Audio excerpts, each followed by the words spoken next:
静静，你想想，就是罗总还活着，他能同意我替龙小雨出庭作证吗？他绝对不同意。你听我说，我绝不做对不起罗总的事。我看你还是回去吧。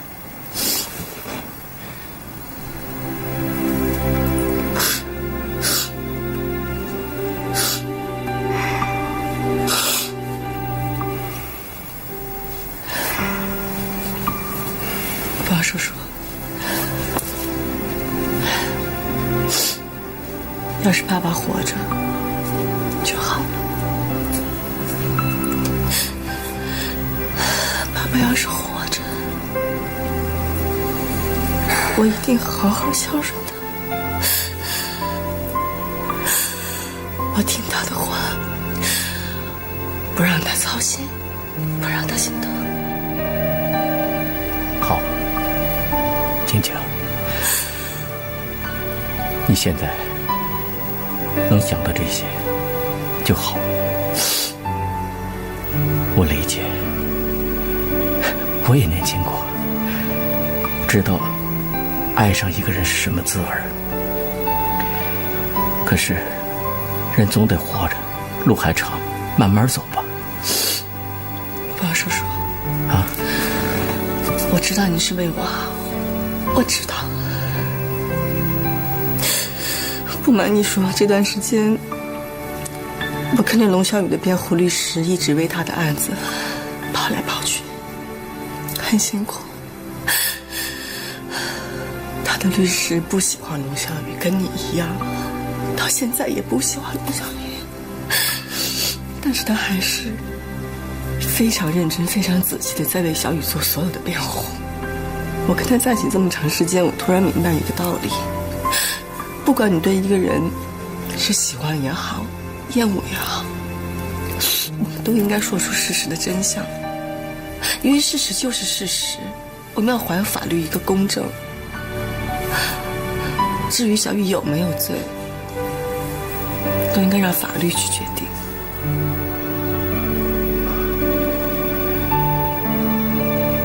静静，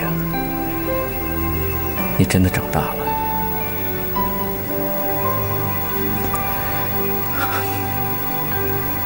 好，我决定替龙小雨在法庭上作证。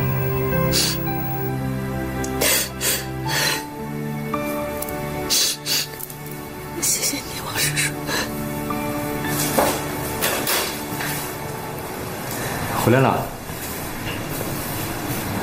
你陪我坐会儿行吗？怎么了？不舒服？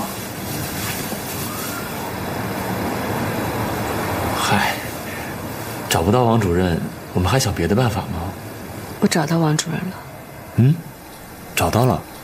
而且他还答应我出庭作证。行啊你，真没想到你居然找到了，你都快成半个律师了你。怎么了？王主任的事已经办好了，你怎么还不高兴啊？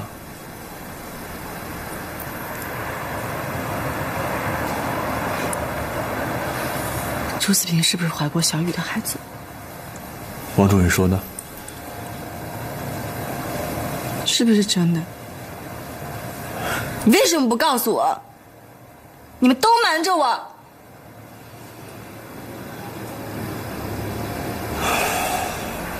静静，其实这件事是朱思平假怀孕威胁龙小雨，这根本不是真的。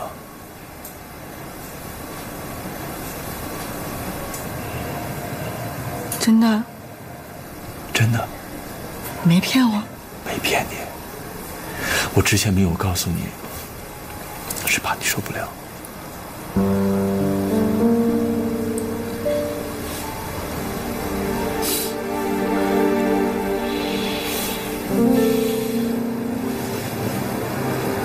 这段时间我一直在跟我自己说，什么事都有可能发生，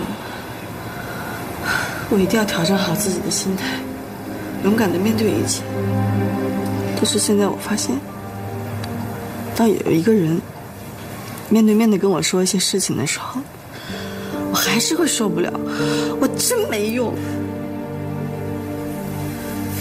晶晶，可能你不知道，其实你已经很坚强了。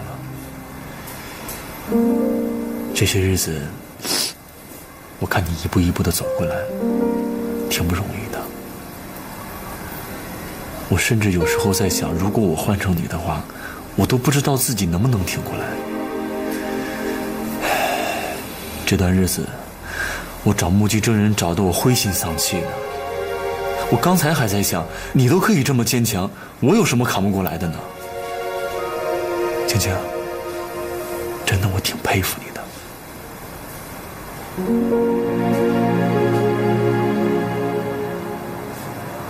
真的。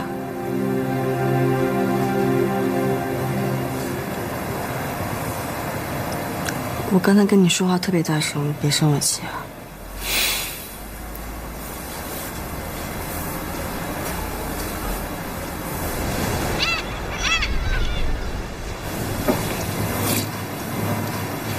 你今天干嘛去啊？继续找那2个目击证人呗。厦门所有的工地都找遍了，这2个目击证人去哪儿了？蒸发了。现在只能找朱四平和龙小雨的老乡问问，毕竟洪卫国签的来是跟张雄干的嘛。朱其贵呢？朱其贵，他一定知道张雄的下落。我有他电话，我现在就给他打。你怎么有他电话？上次去朱子平的老家碰见七贵了，我把他电话留下来了。你们找我有事儿？你知道张雄在哪儿吗？你们找他干嘛？这你就别问了。洪卫国、钱德来你认识吧？他们是跟张雄混，我不太熟。七贵，你知道张雄在哪儿吧？我真不知道。那你打个电话给他，问问他。他这个人吧，特别鬼，老换电话，我早就没他号了。你看这样好不好？你往他家里打个电话。干嘛让我给他打？他要是知道我帮你们找他，他就饶不了我。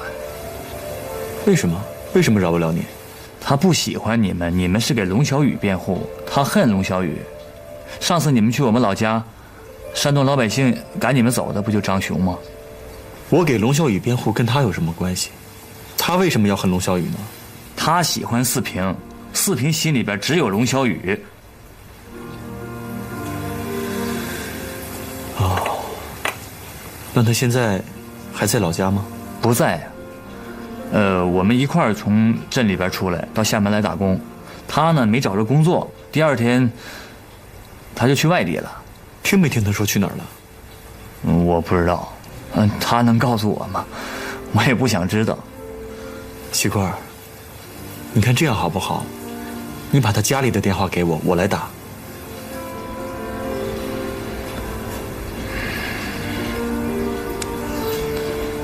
行，但是你们可别说是我告诉你们的。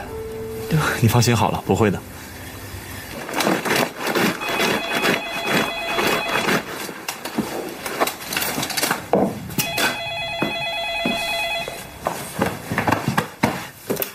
喂，你好，请问你是张雄的爱人吗？你是哪位啊？我是朱四平案子的被告龙小雨的辩护律师。你找我干什么呀？你知道张雄在什么地方吗？他在哪儿？我怎么知道？他连电话号码都不让我知道的。那能不能这样？他来电话的时候，你给我回一个电话。我为什么要给你回电话？他在哪儿我不知道，我也不知道他什么时候跟我联系。那个狐狸精死了，是他自己活该的，我什么都不知道的。喂，喂。我就不跟你们在这扯了，我就先回去了啊。七贵，你要是知道张雄在哪儿，马上告诉我们好吗？不是你们找他到底要干什么呀？当然是跟朱四平的案子有关了。你是朱四平的亲戚，你也希望真相大白，是不是？我跟你们讲，你们以后这种事就不用找我，我就什么都不知道。你们就关心龙小雨，可怜龙小雨。你们可怜过四平吗？啊，那么大一姑娘，说死就死了。四平又没有你们去辩护，死人又不用辩护。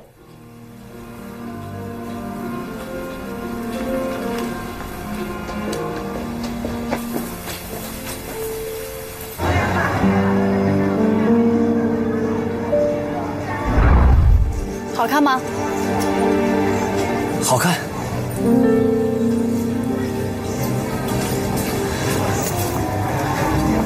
好看。好看，小雨不要我了。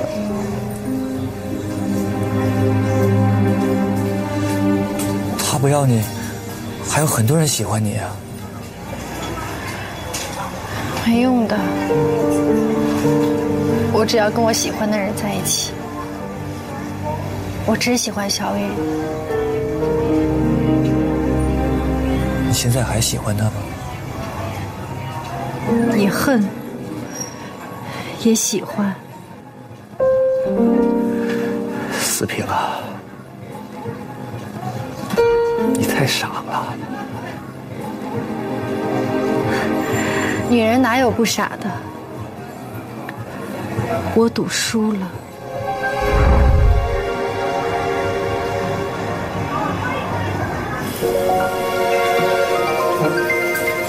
哎，七贵。喂，七贵。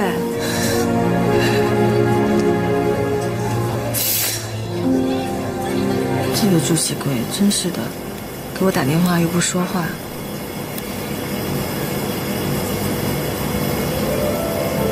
关机了。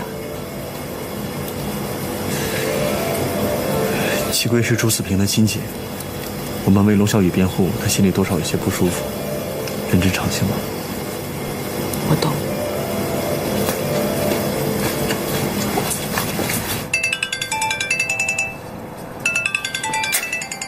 韩电儿，汪教授这几天一直不在家，我估计是故意在躲我们。不过我打听到这个消息，汪教授有个妹妹在上海，他们兄妹俩感情特别深。我在想，咱们是不是可以来个迂回战术，通过汪教授这个妹妹，攻下汪教授这个堡垒？汪先生的妹妹在上海是做什么的？一家外企的公关经理。她叫什么？汪彤。哦。好。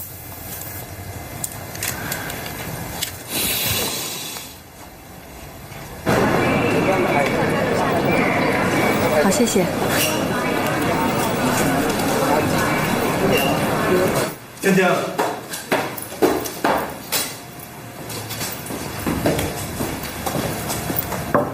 静静。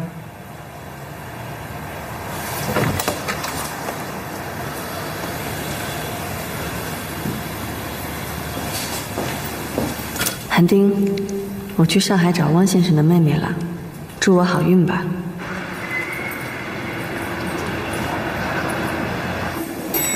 小姐。哦，您好。请问汪彤经理在吗？哦，汪经理去香港开会了。他什么时候回来呀？他今天晚上会回上海参加一个商务酒会。你知道酒会地址在哪儿吗？没有邀请是进不去的，邀请函是限量的。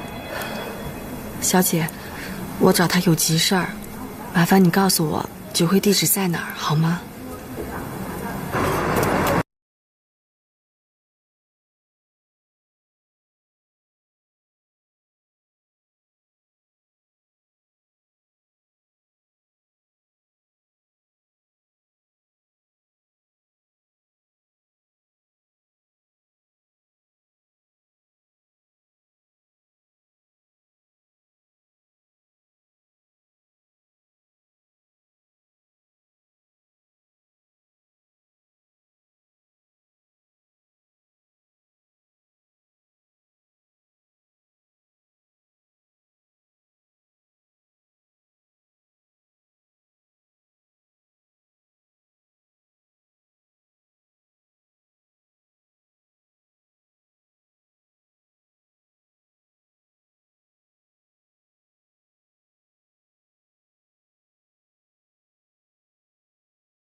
我不是故意想骗你的，但是我真的找他有急事儿。不好意思，小姐，如果您真的拿不出邀请函的话，我们还是请您出去，不要影响我们正常的商务活动。我知道我没有邀请函，你能不能通融一下呀？小姐，真的不好意思，我真的有急事儿。如果您再不走的话，罗晶晶，安珀，安珀，你们认识？对啊，晶晶是我的好朋友。哦，芒童，晶晶说的是真的，你应该相信我，我可以为她证明。一个人无罪，为什么会被抓起来呢？因为一些巧合，一些偶然的原因，他现在有口难辩。但是你哥哥的那份血迹鉴定报告的结论，有可能证明他的无罪。既然我哥哥做的那份血迹鉴定这么重要，你可以直接去找我哥哥谈呀。我们一直在找他，找不到，也联系不上他。汪小姐，你能不能给你哥哥打个电话？其实我哥哥这个人挺固执的，特别是他工作上的事情，不是很希望我们介入。汪童，你知道晶晶要帮的那个人是谁吗？是她的前男友。晶晶为了这件事情，已经心力交瘁了。如果你能帮上她，就帮她一把吧。再说，什么东西丢了都可以找回来，只有命丢了，就再也找不回来了。汪小姐，我实在是没有时间了。如果见不到你哥哥，拿不到那份血迹鉴定报告，我朋友就有可能被判死刑。他是个孤儿，在这个世界上他已经没有亲人了，我不能眼睁睁看着他去死，只要有一线希望我都不会放弃。所以汪小姐，我求求你帮帮我，帮我打个电话，让我见到你哥哥。即使我朋友的命保不住，我这一辈子也会感激你的，真的。我试试看吧。安珀，谢谢你。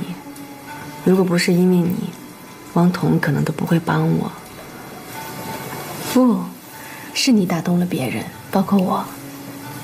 我一直就觉得自己欠你的，现在就更还不清了。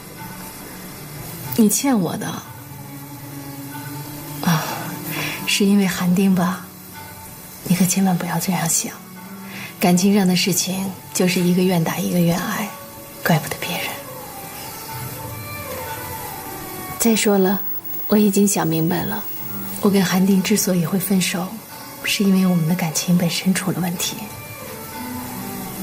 我忽略了他的感受，这完完全全都是我的责任。晶晶，你现在对谁的感情更多一些？是韩丁，还是龙小雨？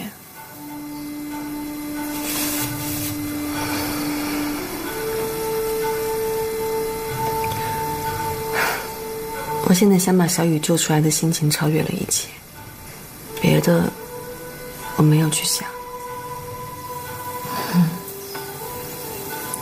那龙小雨救出之后呢？我是说如果。我会信守我内心的承诺。什么承诺？是嫁给韩丁吗？对。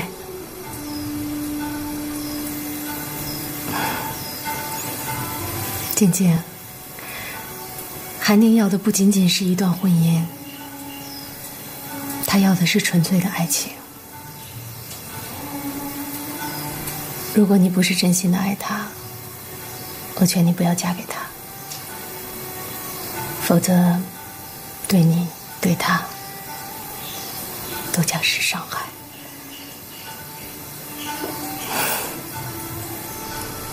我知道。王教授，这两份鉴定报告究竟有没有原则性的不同？你认为呢？衣服上的血迹您的鉴定报告上说的是擦拭，可他们那份报告讲到胸前的血迹，用的也是擦拭，可后面又增加了一条，讲到左袖子上有一个很小的血点，则用了另外一个词，喷溅。当时接到这个任务之后，是由我们部门一个年轻人做的，我呢负责复查，确实没发现衣服上有什么别的血迹。当然了，办案单位找别人另做鉴定，得出不同的结果来，这也是很正常的。不过，既然在衣服上发现别的血迹，那么对这份鉴定，我们就更不好多说什么了。王教授，我只是想知道，喷溅和擦拭究竟有什么不同？擦拭嘛，是指血迹有多种方式染到衣服上的，而喷溅呢，只能是在杀人的时候产生的一种血迹状态。所以，如果不是杀人凶手，血迹绝对不会喷到他身上的。凶手，也就是说，龙小雨的身上如果有了喷溅的血迹，就一定是凶手吗？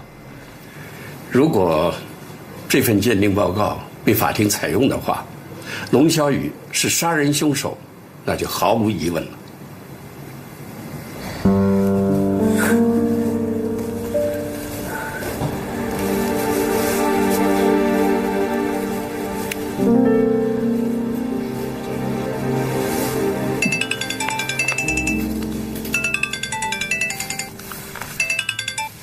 喂，安迪尔。什么？喷溅？只有杀人者的身上才会有喷溅的血迹。龙小雨就是杀害朱思平的凶手。这个案子结束了。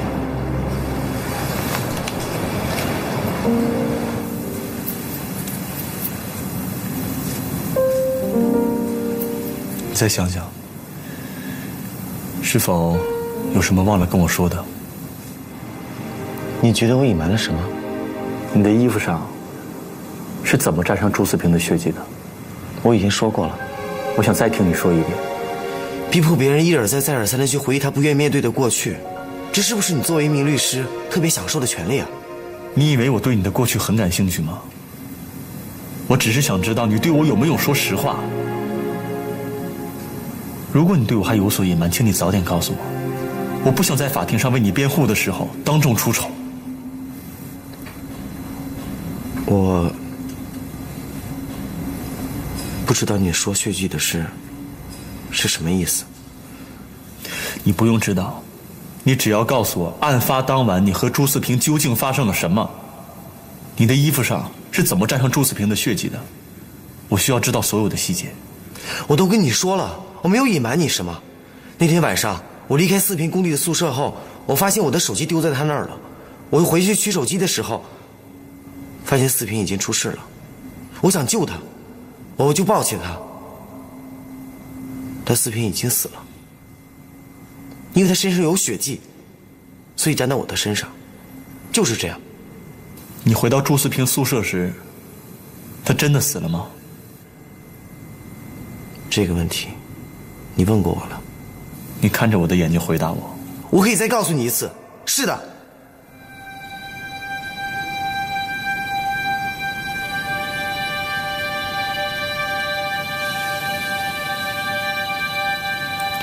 不是你对我撒了谎，就是科学出了错。你觉得我应该相信你，还是应该相信科学呢？那是你的事，我不知道，反正我没有撒谎。有时候看着你这张淳朴的脸，我会在想，你的心是不是跟你的脸一样单纯？如果你如此的不相信我，你还怎么给我做辩护？我怀疑你做我的辩护律师是否合适。龙小雨，你放心，我会忠于我的职业。龙小雨是这么说的。要么龙小雨就是个心理素质极高的骗子，要么就是科学出了错。科学会出错吗？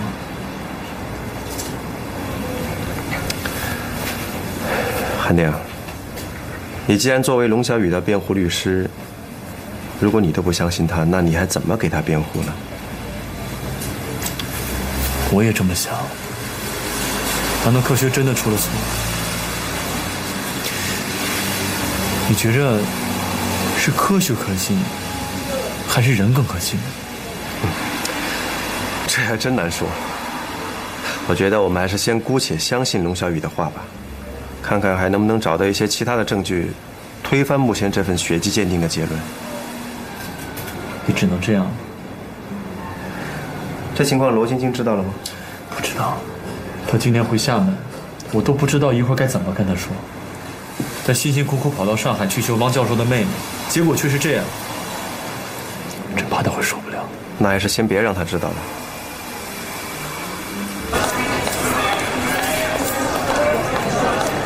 韩丁，你见到汪教授了没？啊，他怎么说？咱们回去再说吧。怎么了？有情况啊？没什么。汪教授到底是怎么说的？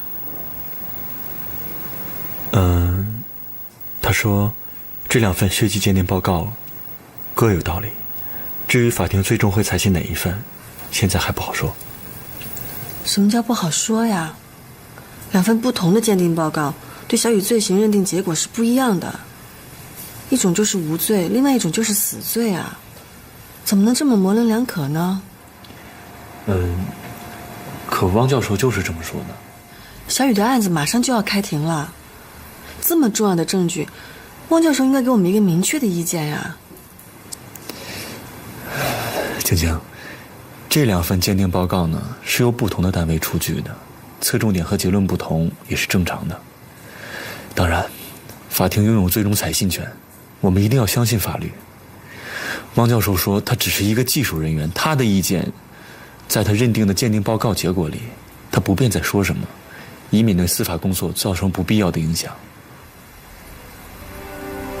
临行前，将其意鼓起勇气向陈乃安敞开心扉，倾吐爱慕之情，希望今后你的衣服上是怎么沾上朱四平的血迹的？你回到朱四平的宿舍时，朱四平真的死了。毕业分为在苏州市人民医院。汪教授，有没有这样一种可能，即使没有杀人，身上也有可能留下潘坚的血迹呢？从理论上讲嘛，不排除这种可能性。比如说吧，一个人刚死，尸体还没有凉，血管里的血啊还处于稀释状态，这个时候突然有人一抱，那么从血管里冲出来的血液形成了喷溅的状态，是有可能的。我们可不可以这样假设，龙小雨第2次返回案发现场的时候，发现朱四平倒在血泊当中，他抱起了朱四平，而朱四平当时的体温还在，经过龙小雨这样一抱，血就喷到了他的袖子上呢？这种可能性不能说绝对没有，但是从刑侦的角度出发，还没有遇到过这种情况，所以法庭一般都会采信喷溅的证据。汪教授说，如果死者的体温还在的话，那么喷溅的血迹是有可能留在和他接触过的人身上的。也就是说，龙小雨不一定是凶手。理论上是这样，但在实际当中，你这个推理是没有说服力的。喷溅血迹就是定人死罪的利器。只要有一点可能，就不会放弃。你还真钻上牛角尖了。不过做事情是需要你这股子劲儿。喂，程阳，是我，韩丁，刚才是我打的电话。你能帮我介绍一位外科医生吗？我有一些医学方面的问题想请教他。谢谢。韩丁想认识外科医生干什么呀？他没说什么事儿吗？没有啊，就是说想问一些医学上的问题。他最近跟我说话老是含含糊糊的，出去干什么也不告诉我，好像有什么事瞒着我似的。开庭的日子马上就要到了，我心里越来越慌。哎，你这样可不对啊！你必须相信韩丁，没准他问这些东西就是为了辩护案件呢。王医生，在你们实施抢救的过程当中，特别是一些失血过多的，会不会在你们身上留下喷溅的血迹呢？这是有可能的。喷溅血迹是由于病患或者受害者动脉受到强烈的碰撞，或者挤压后使血液形成一种喷射状态。如果体温没有降低，伤口血液还没有凝固，那么是有可能在近距离接触者身上留下喷溅的血迹的。就刑事案件来说，这个近距离接触者有可能是凶手，也有可能不是凶手，对吗？刑事案件我也不懂。比如，当一个人发现了被害人，这个被害人已经死了，可能身体还尚存体温。当这个人抱起了被害人的时候，被害人身体受到挤压，这个人身上会不会有可能留下被害人身上喷溅的血迹呢？有这个可能，不过这种状况一定发生在被害人死亡之后很短的时间内。换句话说，被害人极有可能还没有真正的死亡。现在看来，龙小雨这个案子真是回天无力了。我真是想不出来，你还能有什么方法替他辩护？有喷溅血迹的事儿，未杀人者身上也有可能留下被喷溅的血迹。虽然这一点只有理论的可能性，但是谁都不能说它没有实际的可能。还有，警方提出的任何一件证据，都不能排除其他的可能性。凶器也好，银行卡也罢，只要不排除其他的可能，我就有一线希望。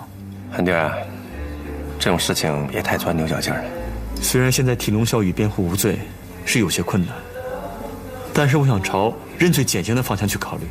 哎，这倒是一个比较务实的方案。如果你真能保住龙小雨的命，那也就算对得起罗晶晶了。可如果真是这样的结果，我都不知道怎么跟他说。怎么叫不知道呢？这个案子不管是输是赢，你已经对得起罗晶晶和龙小雨了。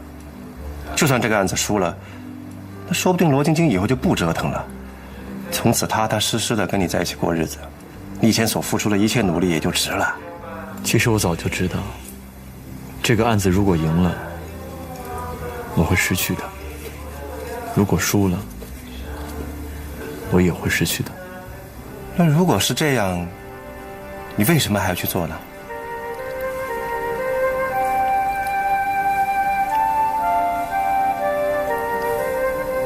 如果罗晶晶离开了你，那真是一叶障目，我都替她感到可惜。爱上一个人，谁又不是一叶障目呢？老林，我觉得韩丁最近好像有什么事在瞒着我，是不是小雨的案子出什么问题了？金姐，案子的事儿你就交给韩丁去处理吧，别操心了啊。老林，我知道法律的事情我根本就什么都不懂，小雨的案子我一直都帮不上忙，我只是希望你们能跟我说一说，不然的话，我觉得我自己是一个局外人，你懂吗？金姐，你先别着急。坦诚地说，我们现在是遇到了一点意外的情况，对龙小雨确实是不利，也为韩丁的辩护带来很大的困难。但韩丁一直非常努力，作为同行我都佩服他。这案子你要交给韩丁去办，真的是找对人了。出状况了？出什么状况了？你别不告诉我，老林。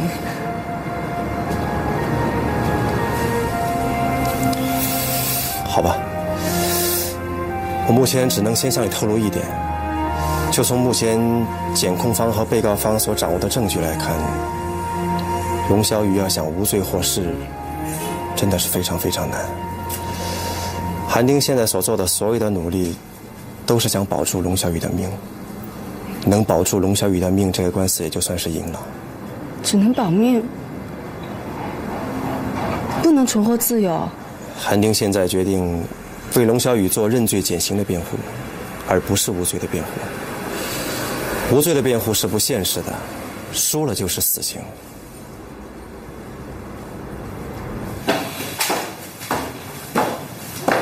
青青，怎么坐这儿了？怎么了？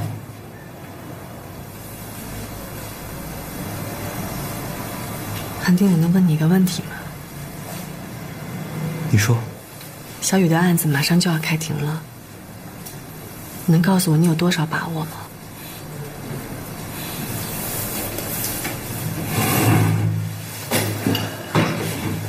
青青，从我目前掌握的证据上看，如果法院再判龙小雨杀人的话，就太勉强了。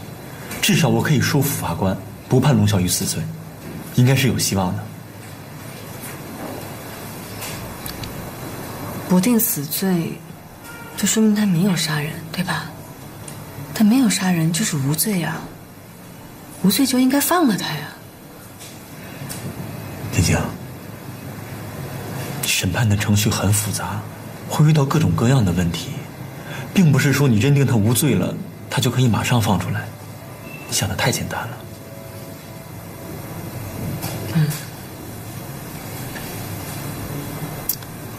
你的意思是说，就算小雨没有罪，也不一定能放出来，对吗？那你打算怎么给小雨辩呢？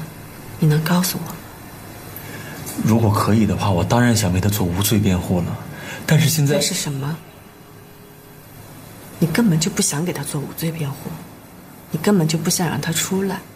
你说什么？你就是这么看我的吗？为什么不能做无罪辩护？为什么？认罪减刑，不就承认自己有罪吗？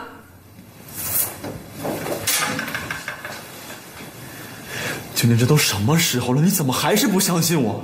你可以怀疑我的能力，但是你不能怀疑我的职业良知啊！那你为什么什么事都遮遮掩掩的，什么都不告诉我，什么都不告诉我？你不是一直认为龙小雨无罪吗？如果我为他做无罪辩护，那就等于是鸡蛋碰石头。我已经争取朝认罪减刑的方向去辩护了，先把他的命保住再说呀。把命保住，然后呢？你还想怎样？能把命保住就已经不错了。谢谢。只能保住性命，一辈子没有自由，你就对一个无罪的人来说公平吗？你凭什么认为龙小雨无罪？证据呢？证据呢？就因为你爱他吗？你爱他，他就无罪了吗？爱情能超越法律吗？